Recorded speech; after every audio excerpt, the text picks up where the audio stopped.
శ్రీ కంచి పరమాచార్య లీలలు. ఈ వీడియో నచ్చితే లైక్ చేసి మీ ఫ్రెండ్స్కి షేర్ చేయండి.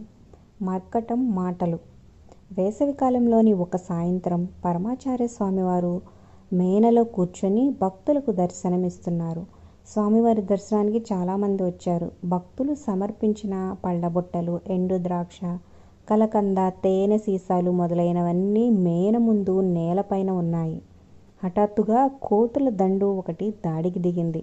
పళ్ళని తిని మొత్తం చిందర వందర చేసి తేనె సీసాలను తీసి కిష్కింద చేస్తున్నాయి. అవి మహాస్వామి వద్దకు వెళ్ళి వారికి హాని చేస్తాయని శిష్యులు భయపడ్డారు. కానీ మహాస్వామి వారి ముఖపద్మంలో రేఖామాత్రమైన విరక్తి లేదు.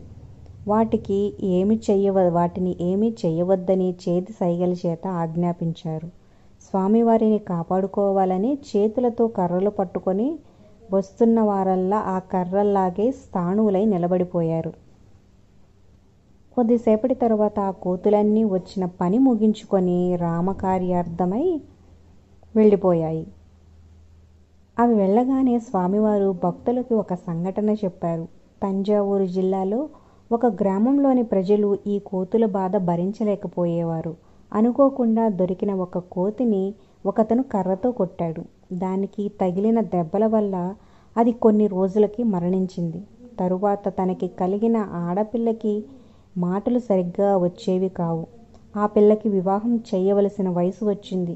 అతను మహాస్వామి వారి వద్దకు వెళ్ళి అతను చేసిన పాపాన్ని చెప్పుకొని బాధపడ్డాడు. మట్టితో కోతి బొమ్మను తయారు చేసి మీ ఊరి గ్రామ దేవత గుళ్ళో ఇవ్వు. మనస్ఫూర్తిగా ఒప్పుకున్న వాడికే మీ అమ్మాయిని ఇచ్చి పెళ్లి చేయి అని చెప్పారు. స్వామివారి చెప్పినట్లే జరిగింది. తరువాత ఆ అమ్మాయికి చక్కగా మాట్లాడగలిగే పిల్లలు పుట్టారు. కోతులను ఎప్పుడూ కొట్టరాదు, వాటి మీద జాలి చూపించాలి.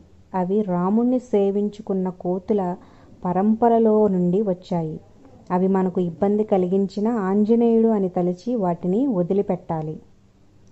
ఈ కథనంతా విని భక్తులు కరిగిపోయారు. పరమాచార్య స్వామివారే బోధించినందుకు ఆనందపడ్డారు. అపార కరుణాసింధుం జ్ఞానదం శాంతరూపిణం శ్రీ చంద్రశేఖర గురుం ప్రణమామి ముదావహం. మరిన్ని కంచి పరమాచార్య లీలల కోసం మా ఛానల్ని సబ్స్క్రైబ్ చేసుకుని పక్కనే ఉన్న గంట సింబల్ని ప్రెస్ చేసి ఆల్ అనే నోటిఫికేషన్స్పై క్లిక్ చేయండి. అలాగే వీడియో లైక్ చేసి మీ ఫ్రెండ్స్కి వాట్సాప్, ఫేస్బుక్ ద్వారా షేర్ చేయండి.